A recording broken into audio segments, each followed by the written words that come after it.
प्रिय मित्रों, भविष्य की बातें हर किसी को आकर्षित करती हैं और उत्साहित करती हैं। हम सब जानना चाहते हैं कि भविष्य में क्या होने वाला है। बाइबल न केवल परमेश्वर की आज्ञाओं को प्रकट करती है, परंतु उसमें भविष्य की बातें भी दी गई हैं। क्या आप जानना चाहते हैं कि अंत के समय में किस प्रकार से परमेश्वर अपनी बातों को पूरा करने जा रहा है? कौन सी बातें किस रीति से होने वाली हैं? परमेश्वर ने इस्राएल के संदर्भ में कुछ बातों को प्रकट किया है और आइए इन बातों को हम यहेजकेल की पुस्तक के अध्ययन के द्वारा से समझते हैं। यदि आप जानना चाहते हैं उन भविष्य की घटनाओं को, तो आइए मेरे साथ इस अध्ययन में शामिल हो जाइए।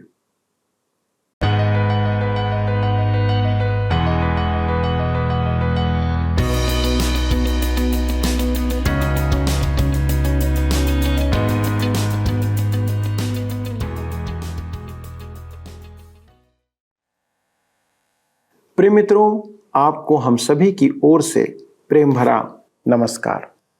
सत्य वचन बाइबल अध्ययन में आपका स्वागत है।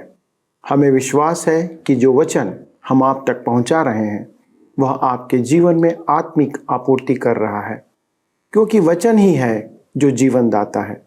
यही वचन आदि में था और परमेश्वर के साथ था, जो हमारे बीच में मसीह के रूप में आया और डेरा किया। हमने उसकी महिमा देखी। दोस्तों, आप कहेंगे कि हमने तो मसीह को नहीं देखा, पर दोस्तों जब हम उसके वचन पर विश्वास करते हैं, उसे पढ़ते हैं, तब हम उस पर विश्वास करते हैं जो लिखा हुआ है और जो देखते हैं कि जो बाइबल में लिखा है वह सत्य है। और वही सत्य वचन आज हमारे हाथों में है और वही सत्य वचन हम आपके सन्मुख प्रकट कर रहे हैं। दोस्तों, हम आज यहेजकेल की पुस्तक से अपने अध्ययन को आगे बढ़ाएंगे, जो 37 और 38वें अध्याय में पाया जाता है।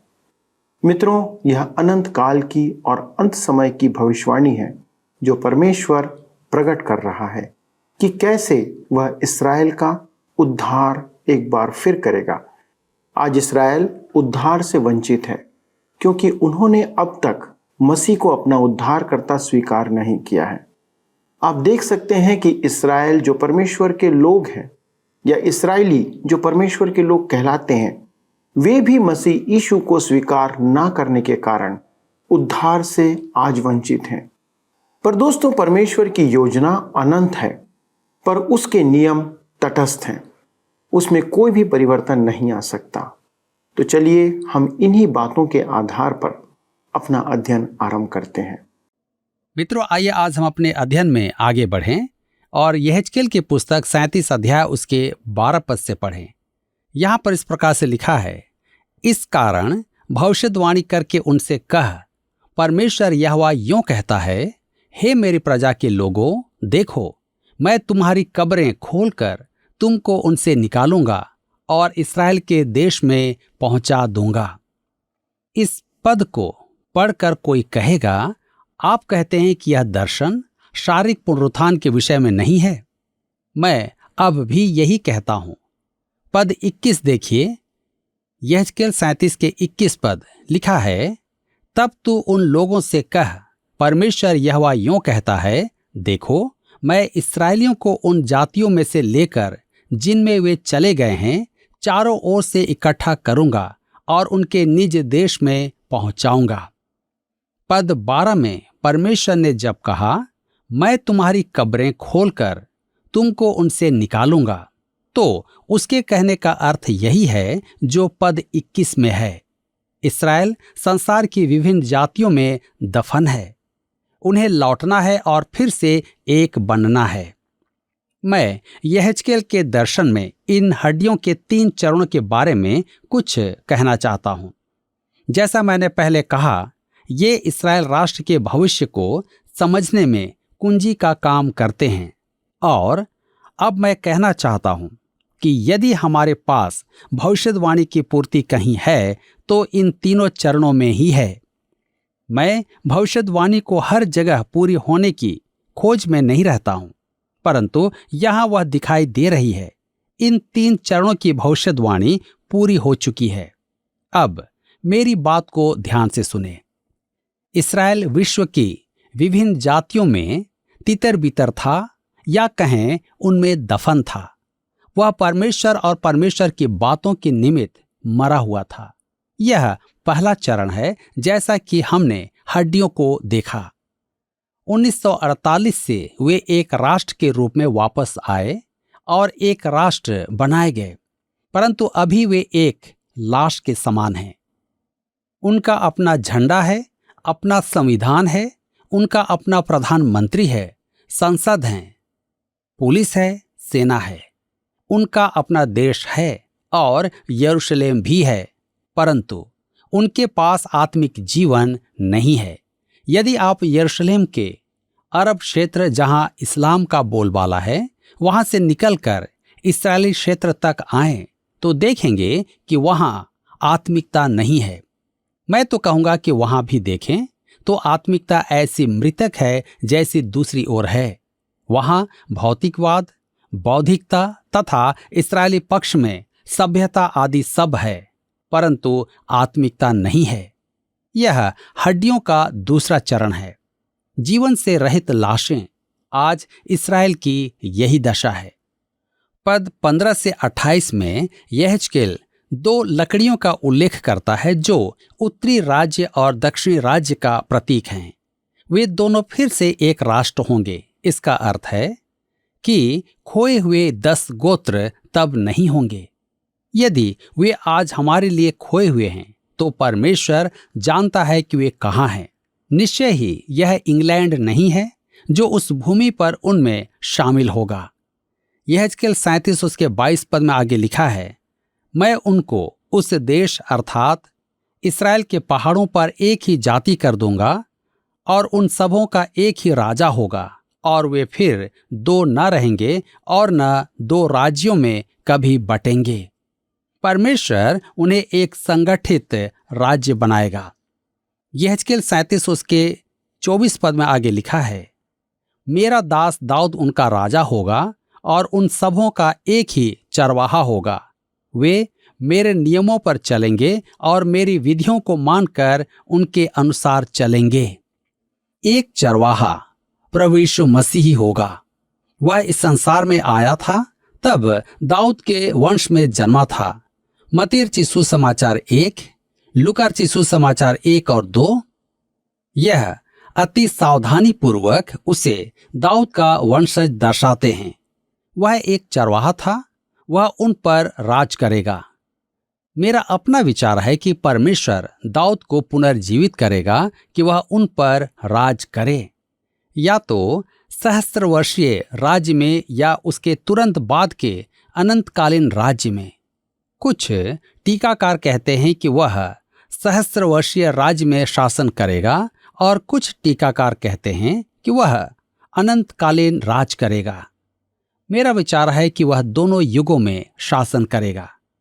वह इस पृथ्वी पर प्रभु यीशु का उपशासक होगा। हम यहेजकेल 37 उसके 28 पद में आगे पढ़ते हैं, लिखा है, जब मेरा पवित्र स्थान उनके बीच सदा के लिए रहेगा, तब सब जातियां जान लेंगी कि मैं यहोवा इस्राएल का पवित्र करने वाला हूं। मेरे प्रियो, यह अभी पूरा नहीं हुआ है, भविष्य में पूरा होगा। यहां लिखा है, जब मेरा पवित्र स्थान उनके बीच सदा के लिए होगा। इस पृथ्वी पर सहस्त्र वर्षीय मंदिर होगा, अनंतकालीन मंदिर होगा। प्रकाशित वाक्य में वह कहता है कि मंदिर नहीं होगा, तो वह नए यरूशलेम के विषय में कहा गया है, जिसमें कलीसिया भी होगी। यह इस पृथ्वी पर नहीं होगा। इस्राएल का अनंत धाम इस पृथ्वी पर ही होगा और परमेश्वर का मंदिर वहां होगा। निसंदेह इस्राएल यहेजकेल का मुख्य विषय है, अध्याय 37 से 39 तक। परंतु हम इसे अपने जीवन में भी व्यवहारिक बना सकते हैं। जिस संसार में हम वास करते हैं वह मौत की तराई है, जिसमें हर जगह सूखी हड्डियां और लाशें हैं। मनुष्य जीवित होने और क्रियाशील होने की चर्चा तो करता है, परंतु वह वास्तव में अपराधों और पापों में मृतक है। जी हाँ, उनमें आत्मिक जीवन नहीं है। यही कारण है कि उन्हें इन लाशों में जान डालने के लिए शराब और नशे की आवश्यकता होती है। पहला यूहन्ना की पत्री 5 अध्याय उसके 12 पद में परमेश्वर स्पष्ट कहता है, जिसके पास पुत्र है उसके पास जीवन है, और जिसके पास परमेश्वर का पुत्र नहीं उसके पास जीवन भी नहीं है। आपके पास परमेश्वर का पुत्र है तो आप जीवित हैं, अन्यथा आप उसके बिना मृतक हैं। इस प्रकार से आपके साथ दो प्रकार के मनुष्य हैं, जीवित तथा मृतक। यूहन्ना कहता है 3 अध्याय उसके 36 पद में, जो पुत्र पर विश्वास करता है अनंत जीवन उसका है, परंतु जो पुत्र की नहीं मानता वह जीवन को नहीं देखेगा, परंतु परमेश्वर का क्रोध उस पर रहता है।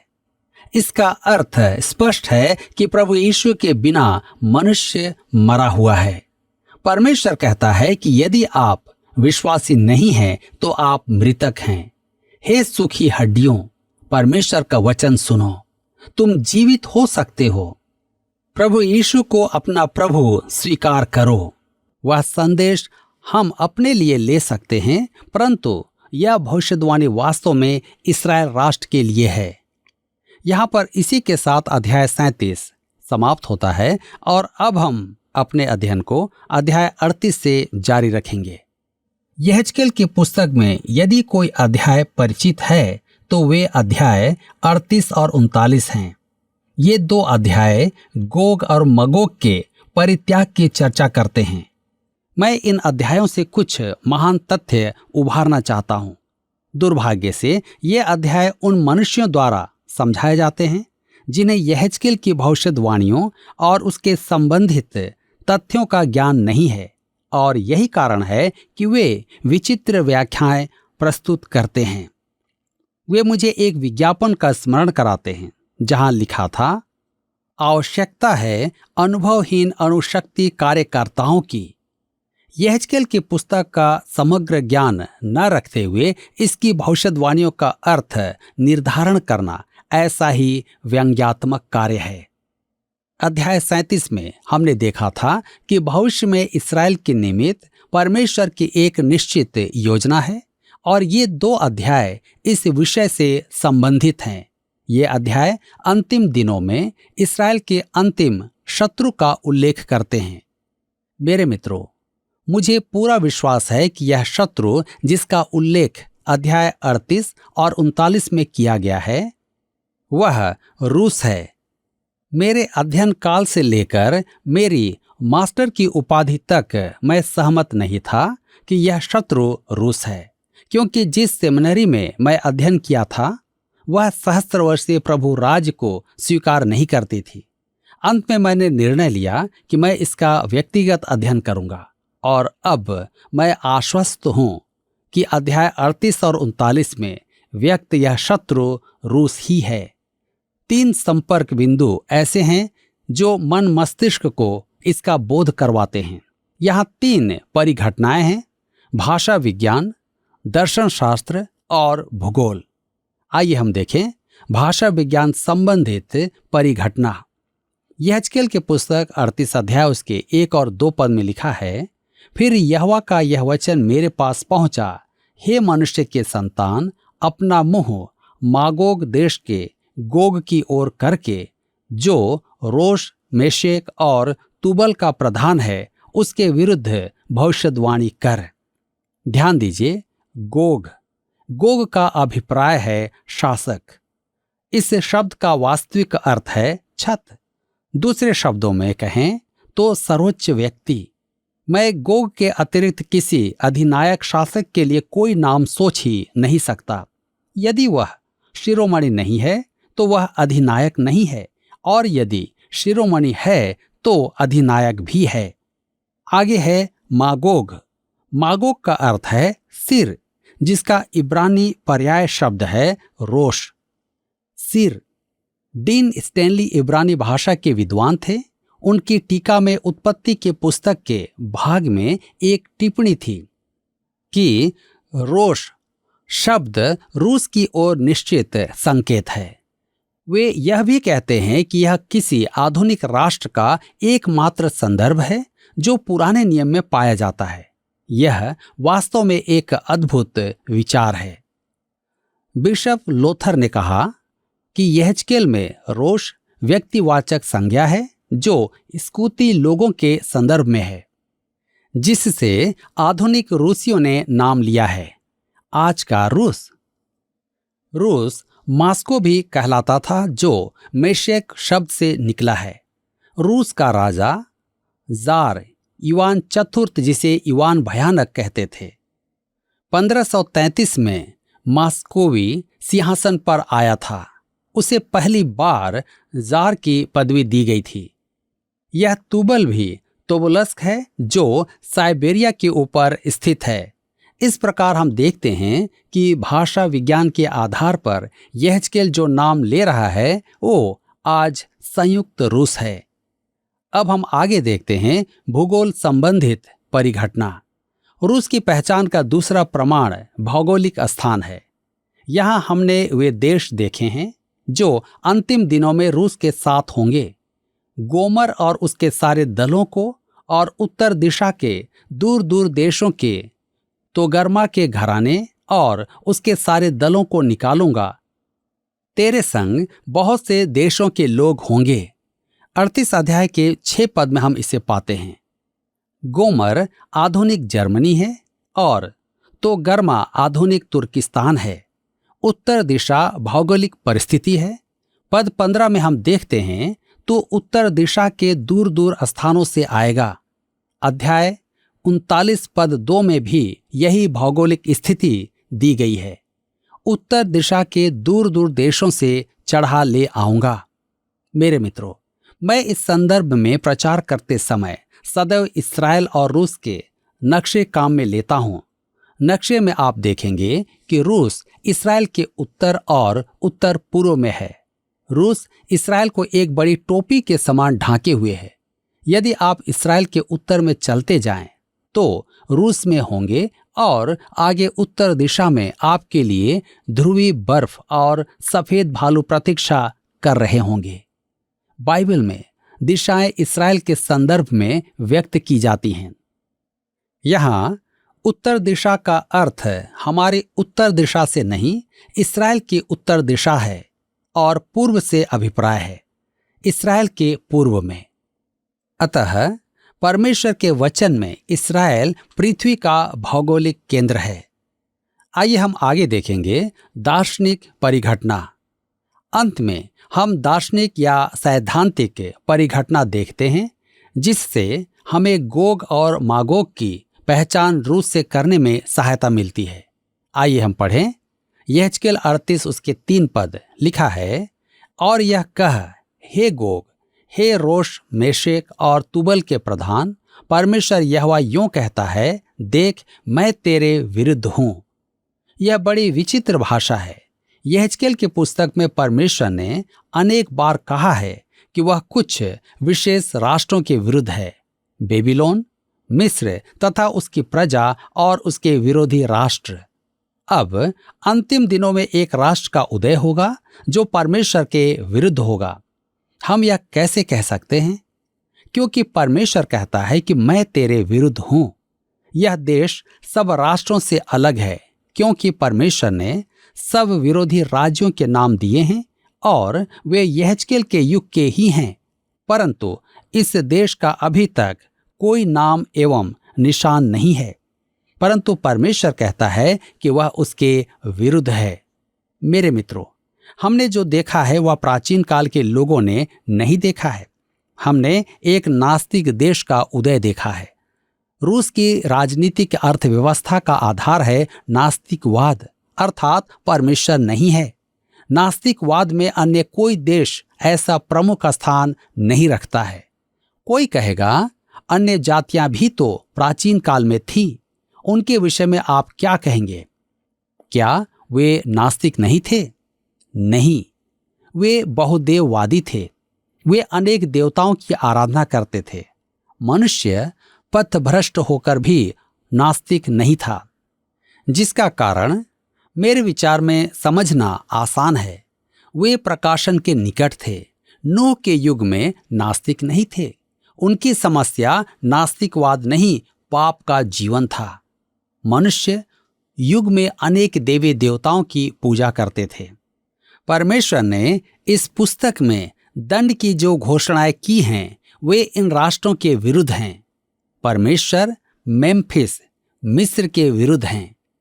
परमेश्वर ने मेम्फिस अर्थात मिस्र के विरुद्ध कहा था कि उसकी सब मूर्तियां समाप्त हो जाएंगी, और ऐसा ही हुआ।